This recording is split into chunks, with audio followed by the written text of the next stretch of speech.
అతని పేరు రియాజ్. ఇలా చాలా మంది ఉంటారు. టిక్ టాక్ ఫ్యాన్స్కు మాత్రం ఈ రియాజ్ సూపర్ స్టార్.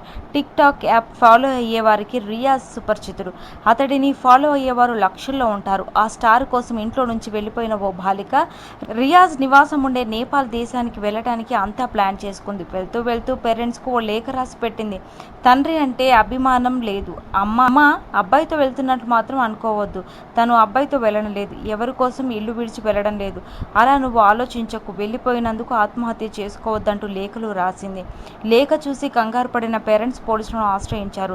రాసిన లేఖపైన అనుమానాలు వ్యక్తం చేశారు.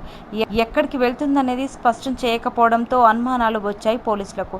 దీంతో పేరెంట్స్ నిలదీశారు. అప్పుడు ఓ విషయం బయటపడింది. బాలికకు టిక్ టాక్ అంటే చాలా ఇష్టం. టిక్ టాక్ హీరో రియాజ్ అంటే ప్రాణం అని చెప్పారు పేరెంట్స్. వెంటనే బాలిక స్నేహితులను ప్రశ్నించారు పోలీసులు. అప్పుడు ఓ విషయం బయటపడింది. రియాజ్ను కలవడానికి నేపాల్ వెళ్తానని తరచూ చెప్పేదని వెల్లడించారు బాలిక మిత్రులు. పోలీసులు అప్పటికి ఓ క్లారిటీకి వచ్చారు.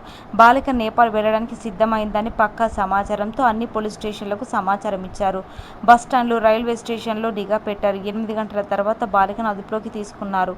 ముంబైలో జరిగిన ఈ ఘటన కలకలం రేపుతుంది. మొత్తానికి టిక్ టాక్ యువతి యువకులను ఏ విధంగా ఏమరుస్తుందో అర్థమవుతుంది. టాక్లోని వాళ్లను హీరోలుగా భావిస్తూ బాలిక వ్యవహరించిన తీరు ఆందోళనకు గురిచేస్తుంది.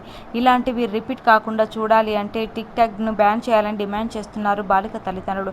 యాప్ వాడొద్దని, అబ్బాయిలతో మాట్లాడొద్దని చెప్పినందుకే ఈ బాలిక ఇలా చేయటం ఆందోళన కలిగిస్తుంది. హాయ్ అండి, నేను మీ జబర్దస్త్ ఆటోపంచ్ రాంప్రసాద్. నేను మీ వరలక్ష్మి. హలో అండి, నేను మీ సుడిగాలి సుధీర్. హాయ్ హలో, నేను మీ కామెడియన్ కుమార్ స్వామిని. హలో, నేను మీ జబర్దస్త్ ముక్కా వినాష్. హలో అండి, నేను మీ చిత్రలేఖ. హాయ్, నేను మీ మచ్చి మాధవి.